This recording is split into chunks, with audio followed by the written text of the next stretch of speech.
Now, your Alaska Link weather for Anchorage and South Central. Good evening. We have just over about 10 days left here in the month of January. And as we look at our summary, we're sitting just slightly above normal, both in the temperature and precipitation category. Not going to be adding too much for precipitation for the near future. We have some small chances we'll be talking about for early next week, but we are going to be maybe seeing some adjustments with that average temperature. There seems to be some cooler air masses that will be battled through the end of the month. And one of those is pushing its way in here for the weekend. We're noting that morning temperatures falling down into those single digits, near normal for this time of the year, as we're seeing though that the basin area there down to those 20s below zero, Valdez down to 26 above zero, 13 there into Whittier. And we'll note that we'll have some of that chilly sunshine that is going to hold on throughout the weekend, so some drier conditions for the South Central, but we are going to be a little bit colder as we head into our Sunday, and we'll have to keep an eye on some of that wind, as that wind, especially in some of those valley spots and some of those gap winds, will return, which is going to add to some of those brisk wind chills as well as cause for some of that blowing snow.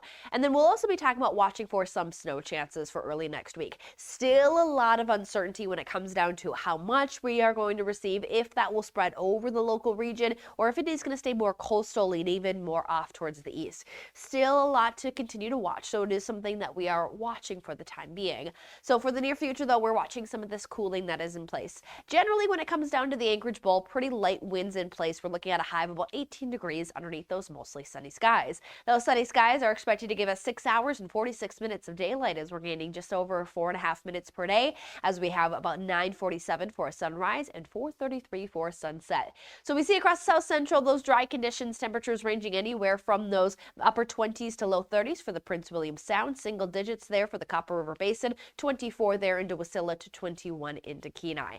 Now, as we roll into our Saturday, what as mentioned is going to be upticking is those winds again. We even see that those Matsu Valley winds there getting back up to those even 40-mile-per-hour gust potential, and then some of those gap winds returning as well. So with temperatures on the cooler side, that is going to add to some of those brisk wind chills. Even looking at some of the lowest wind chills that may be expected into about Sunday morning, we're looking at area-wide falling at least into those single digits below zero, some spots approaching the teens, and then could get some 20s depending on how the longevity of those winds and how cool that air mass will be as we look into Sunday morning with low temperatures again, some single digits. But you can even see the deepening of that cooler air that is definitely well entrenched to the north of us. We're going to have to watch if our ranges here are going to hold off that cold spell, because what's going to help us is going to be the lifting in of a next system that is going to be across again the Gulf of Alaska. We start to see some increased cloud cover there from Seward there into the Prince William Sound that is going to allow for some of that increased cloud cover and precipitation chances, but you can still see that cool trying to